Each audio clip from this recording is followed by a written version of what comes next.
بسم الله الرحمن الرحيم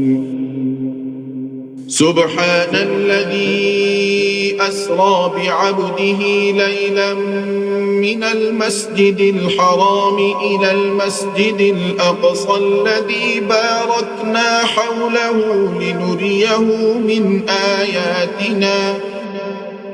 إنه هو السميع البصير